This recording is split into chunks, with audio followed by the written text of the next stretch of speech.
इयम् आकाशवाणी सम्प्रति वार्ताः श्रूयन्ताम् प्रवाचिका निधिः तिवारी।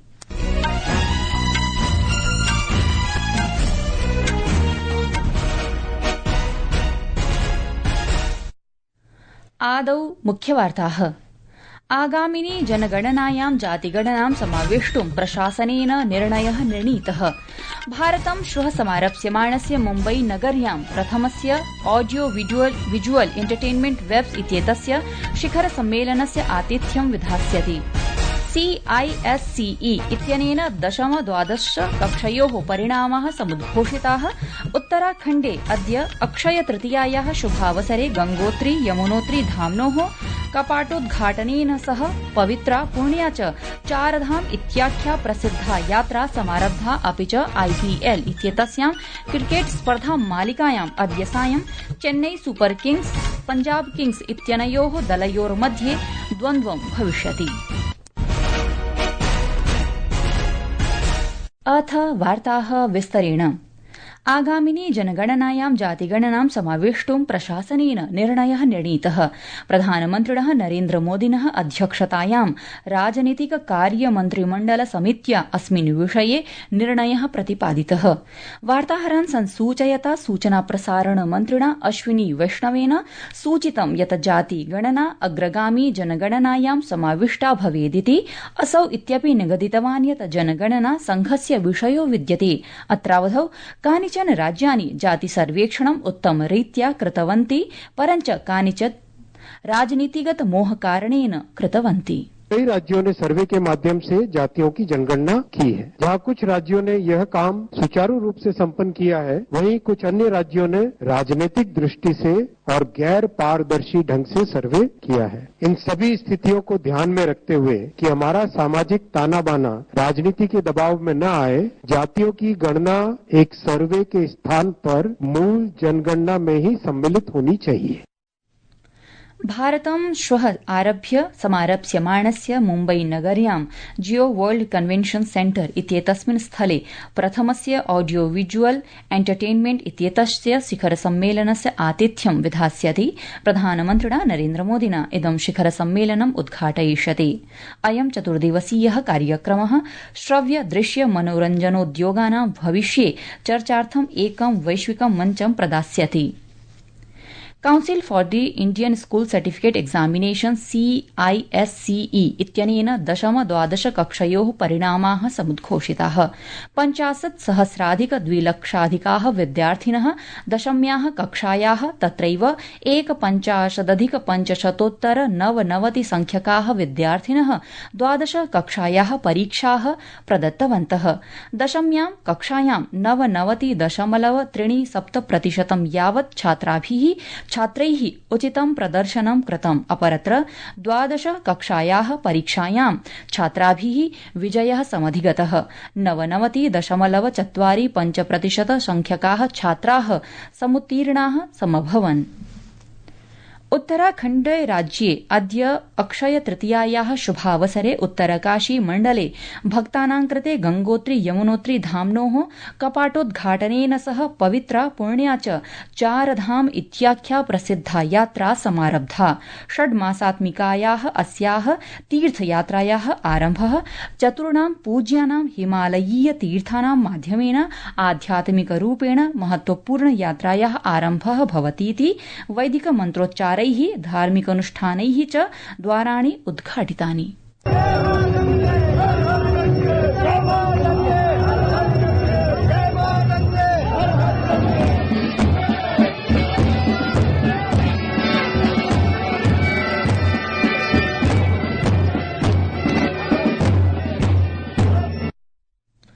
अस्मिन् अवसरे देशस्य विभिन्नेभ्यः भागेभ्यः बहवः श्रद्धालवः प्रार्थनां कृतवन्तः।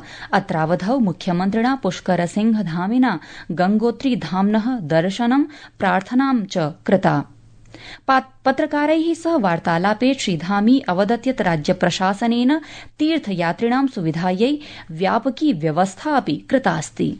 आज से 4 धाम यात्रा का शुभारंभ हो गया है। गंगोत्री यमुनोत्री धाम के कपाट आज खुल रहे हैं और पूरी तरह से इस यात्रा का पूरे देशवासियों को प्रतीक्षा रहती है और उसी प्रकार उत्तराखंड वासियों को इस 4 धाम यात्रा को संचालित करने वालों के लिए भी एक महाउत्सव की तरह ये यात्रा होती है। आने वाले जो तीर्थ यात्री हैं, श्रद्धालु हैं, उनकी यात्रा सुरक्षित हो, सुगम हो, सरल हो, बिना किसी परेशानी के हो, के सारे प्रबंध यहाँ पर किए गए हैं।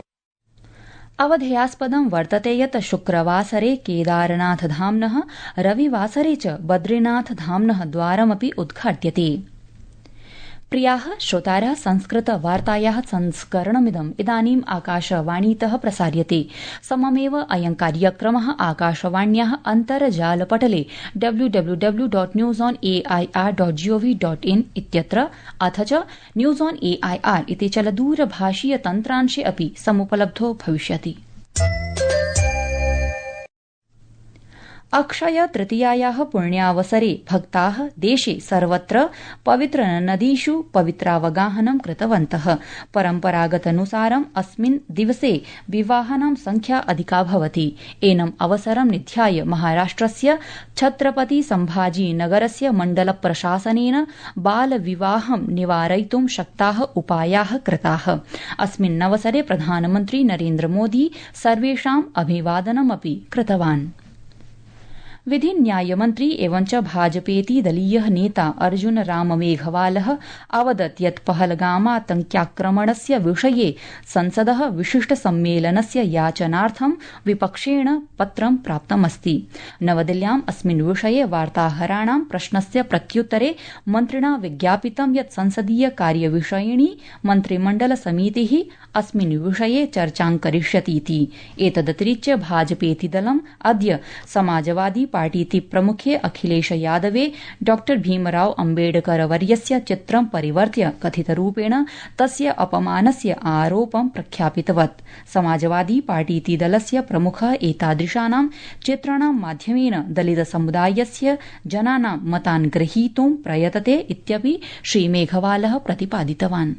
हम आपके माध्यम से कहना चाहते हैं कि बाबा साहब का ऐसा अपमान करके दलित समाज के वोट आप नहीं बटोर सकते। आप भ्रम पैदा करते हो। कांग्रेस के साथ मिलकर के 2024 में आपने भ्रम पैदा किया। संविधान खतरे में है, आरक्षण खतरे में है। वो भ्रम टूट गया। वो हरियाणा में टूट गया, वो महाराष्ट्र में टूट गया, वो दिल्ली में टूट गया। इसलिए जो ये पोस्टर है इसकी घोर निंदा करते हैं।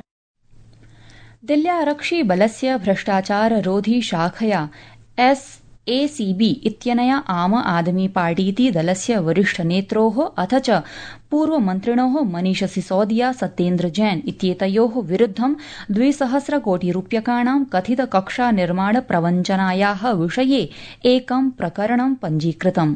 परिवादानुसारम् आपदलस्य प्रशासनस्य कार्यकाले 12,000 वर्गगृहाणां भवनानां च निर्माणेन सह इदं प्रवञ्चना प्रकरणं सम्बद्धमस्ति।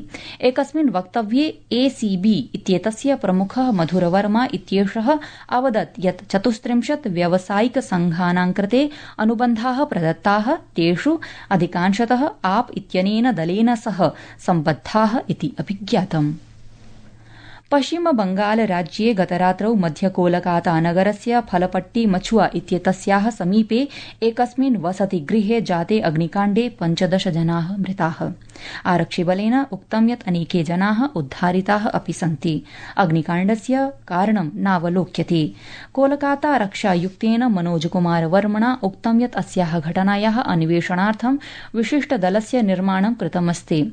राष्ट्रपतिः द्रौपदी मुर्मुः प्रधानमन्त्री नरेन्द्र मोदी च दुरापादितायां घटनायां प्राणहानि विषये दुःखं प्रकटितवन्तौ। राष्ट्रपतिः स्वसन्देशे शोकग्रस्त परिवाराणां सदस्येभ्यः शोकं प्रकटितवती। आहतानां शीघ्रमेव स्वस्थाय प्रार्थनामपि कृतवती। आन्ध्रप्रदेशे सिंहाचलं स्थिते श्रीवराह लक्ष्मी नरसिंह स्वामी मन्दिरे अद्य प्रातःकाले प्रचण्ड वृष्ट्यावधौ पङ्क्तिरेखाभित्तेः एकस्य खण्डस्य पतनेन पङ्क्तौ प्रतीक्षारताः 7 जनाः स्वप्राणान् त्यक्तवन्तः। अन्ये च 15 जनाः व्रणिताः।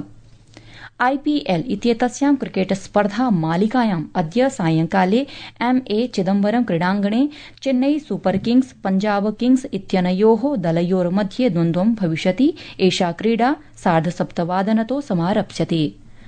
इति वार्ताः।